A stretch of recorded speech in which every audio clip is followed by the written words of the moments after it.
தமிழகம் முழுவதும் 12ஆம் வகுப்பு பொதுத் தேர்வு இன்று தொடங்க உள்ள நிலையில் தேர்வு மையங்களில் அதற்கான ஏற்பாடுகளை செய்து வரும் அதிகாரிகள் ஆய்வு மேற்கொண்டு வருகின்றனர். கூடுதல் விவரங்களை செய்தியாளர் லாவண்யா வழங்க கேட்கலாம். வணக்கம் லாவண்யா, 12ஆம் வகுப்பு பொதுத் தேர்வு இன்று தொடங்க இருக்கும் நிலையில் அதற்காக என்னென்ன ஏற்பாடுகள் செய்யப்பட்டிருக்கிறது? எத்தனை மாணவர்கள் தேர்வு எழுதியிருக்கின்றனர்? வணக்கம் உமா. தமிழ்நாடு முழுவதும் இன்று 12ஆம் வகுப்பு மாணவ மாணவிகளுக்கான பொதுத் தேர்வு தொடங்க இருக்கிறது. இந்த பொதுத் தேர்விற்காக மாணவ மாணவிகள் உற்சாகமாக தயாரித்து வருகிறார்கள். தாங்கள் ஒரு வருடமாக கற்ற அந்த பாடத்தை எல்லாம் இன்று தேர்வில் அவர்கள் பிரதிபலிக்கும் பொழுதுதான் அவர்கள் நல்ல மதிப்பெண்களை பெற முடியும் என்பது ஒரு யதார்த்தமாக இருக்கக்கூடிய ஒரு சூழ்நிலையில் அதற்கான பயிற்சியை அவர்கள் மேற்கொண்டு இன்று அதற்கான ஒரு அறுவடையை நோக்கித்தான் அவர்கள் காத்திருக்கிறார்கள் என்று கூறலாம். ஏனென்று கேட்டால் இன்று நாம் சென்னையில் இருக்கக்கூடிய அசோக் நகர் அரசு பெண்கள் மேல்நிலைப் பள்ளியில் இருக்கிறோம். காலை முதற்கொண்டே இங்கு மாணவ மாணவிகள் தங்களுடைய தேர்விற்காக தயாரித்துக் கொண்டிருக்கக்கூடிய அந்த காட்சிகளை எல்லாம் காண முடிந்தது. 12ஆம் வகுப்பு பொதுத் தேர்வு எழுதக்கூடிய மாணவர்களினுடைய எண்ணிக்கை 3,78,545. மாணவிகளினுடைய எண்ணிக்கை 4,24,023. தனித்தேர்வர்கள் 18,344 பேர், சிறைவாசி தேர்வர்கள் 145 பேர். மொத்தமாக தமிழகம் முழுவதும் இன்று 8,21,057 பேர் பொதுத் தேர்வை எழுதுகிறார்கள்.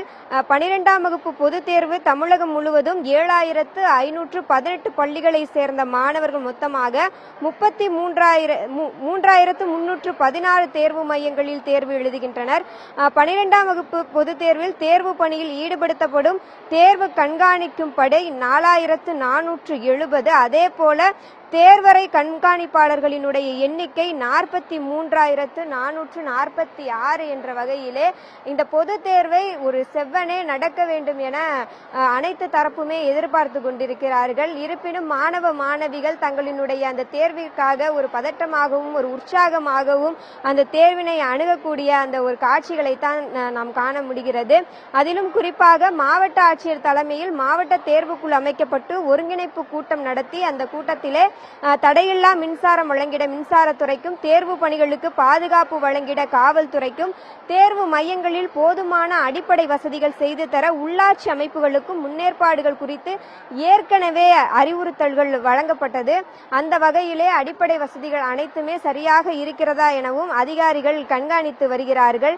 அதே போல அந்த தேர்வு நாளில் எந்தவிதமான ஒரு முறைகேடுகளும் நடைபெறக்கூடாது என்று ஏற்கனவே அறிவுறுத்தல் வழங்கப்பட்டது. மாணவர்கள், தேர்வர்கள், பொதுமக்கள் தங்களது புகார்கள், கருத்துக்கள் மற்றும் ஐயங்களை தெரிவித்து பயன்பெற அரசு தேர்வுகள் இயக்ககத்தில் முழுநேர தேர்வு கட்டுப்பாட்டு அறை அமைக்கப்பட்டிருக்கிறது. இந்த தேர்வு நாட்களில் ஒவ்வொரு நாளும் காலை 8 மணி முதல் இரவு 8 மணி வரை கட்டுப்பாட்டு அறை செயல்படும் எனவும் தெரிவிக்கப்பட்டிருக்கிறது.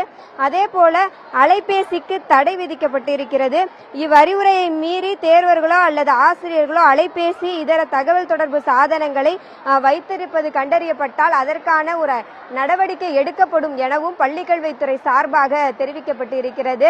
காலை முதற்கொண்டே மாணவ மாணவிகள் அனைவருமே தங்களுடைய தேர்விற்காக மும்முரமாக பயிற்சி செய்து வருகிறார்கள். அதிலும் ஒரு இறுதி கட்டத்தை நெருங்கக்கூடிய இந்த சூழ்நிலையிலே அசோக் நகரில் இருக்கக்கூடிய அந்த பெண்கள் மேல்நிலை பள்ளியில் இருக்கக்கூடிய மாணவ மாணவிகள் காலை முதற்கொண்டே தங்களுடைய தேர்விற்காக தயாரித்து வரக்கூடிய அந்த காட்சிகளை எல்லாம் பார்க்க முடிந்தது.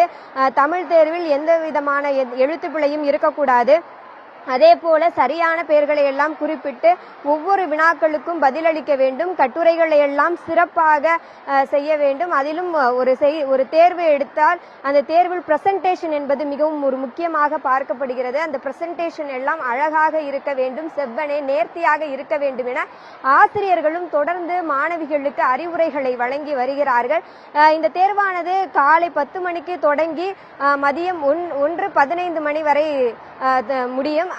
அந்த நேரத்தில் அதாவது ஒரு 15 நிமிடம் அந்த வினாத்தாள்களை வாசிப்பதற்காக கொடுக்கப்படும். இன்று தொடங்கிய தேர்வு 12ஆம் வகுப்பை பொறுத்தவரை 25ஆம் தேதி வரை நடக்க இருக்கிறது. தொடர்ந்து மாணவ மாணவிகள் இதற்காக தமிழகம் முழுவதுமே ஒரு ஆண்டு பயிற்சியை இன்று அறுவடை செய்யக்கூடிய ஒரு நேரத்தை தான் அவர்கள் அணுகி கொண்டிருக்கிறார்கள். இந்த பள்ளி கல்வியை முடித்த பிறகு ஒரு கல்லூரிக்கான அந்த கதவுகள் திறக்கப்படும். இந்த தேர்வில் நல்ல மதிப்பெண்களை பெற்றால்தான் தங்களுடைய இலக்குகளை அடைவதற்கான அந்த கல்லூரி அந்த வாழ்க்கையிலே அடியெடுத்து வைக்க முடியும் என்பதனை நன்றாக தெரிந்து வைத்திருக்கிறார்கள். அதற்காக தேர்வுகளை கட்டாயமாக ஒரு நல்ல மதிப்பெண்ணில் எடுக்க வேண்டும், சிறப்பாக செய்ய வேண்டும் என்பது மாணவ மாணவிகளினுடைய ஒரு எண்ண ஓட்டமாக இருக்கிறது. இந்த தேர்வெல்லாம் முடிந்து மதியம் அவர்கள் வெளியே வரும் பொழுதுதான் வினாத்தாள்கள் எளிமையாக இருந்ததா அல்லது கடினமாக இருந்ததா, எப்படியெல்லாம் தேர்வை அணுகினார்கள் என்பது பற்றி கேட்டு தெரிந்து கொள்ள முடியும். உமா. லாவண்யா, 12ஆம் வகுப்பு பொதுத் தேர்வு சரியாக எத்தனை மணிக்கு தொடங்கி எத்தனை மணி நேரம் நடைபெற இருக்கிறது? இது பற்றிய விவரங்களை பதிவு பண்ணுங்க. 12ஆம் வகுப்பு தேர்வை பொறுத்தவரை அது காலை 10 மணிக்கு தொடங்கி மதியம் 1:15 மணி வரை நடக்க இருக்கிறது. தொடர்ந்து இந்த தேர்வு கட்டுப்பாட்டு அதிகாரிகளால், பறக்கும் படை வீரர்களால் கண்காணிக்கப்படும். எந்த விதமான அத்துமீறல்களும் இந்த தேர்வில் நடக்கக்கூடாது என ஏற்கனவே அறிவுறுத்தப்பட்டது. மேலும் அந்த விதிமீறல்களை எல்லாம் செய்பவர்களுக்கு கடுமையான தண்டனைகள் வழங்கப்படும் எனவும் தெரிவிக்கப்பட்டிருக்கிறது. தேர்வறைக்கு செல்லக்கூடிய மாணவிகள் தங்கள் எடுத்து செல்லக்கூடிய பொருட்களை கூட கவனமாக பரிசோதித்து தான் உள்ளே அனுப்பி வைப்பார்கள். ஏனென்று கேட்டால் எந்த விதமான காப்பியடிப்பதற்கான எந்த சூழலும் தேர்வு அறைக்குள் இருக்கக்கூடாது என்பது மிக முக்கியமாக கண்காணிக்கப்படக்கூடிய ஒரு விஷயமாக இருக்கும். எந்த விதமான ஒரு துண்டு சீட்டிலிருந்து, நாம் எடுத்து செல்லக்கூடிய ஒரு பர்சிலிருந்து எதிலுமே எந்த விதமான எழுத்துக்களோ எந்த விதமான ஒரு துண்டு சீட்டோ எதுவுமே இருக்கக்கூடாது என்பது கட்டுப்பாட்டு அலுவலர்கள் மிகவும் தீவிரமாக கண்காணிக்கக்கூடிய ஒரு விஷயமாக இருக்கும். தேர்வறைக்கு சென்றவுடனே ஒரு 15 நிமிடம் தேர்வு வினாத்தாளை அவர்கள் பார்ப்பார்கள்.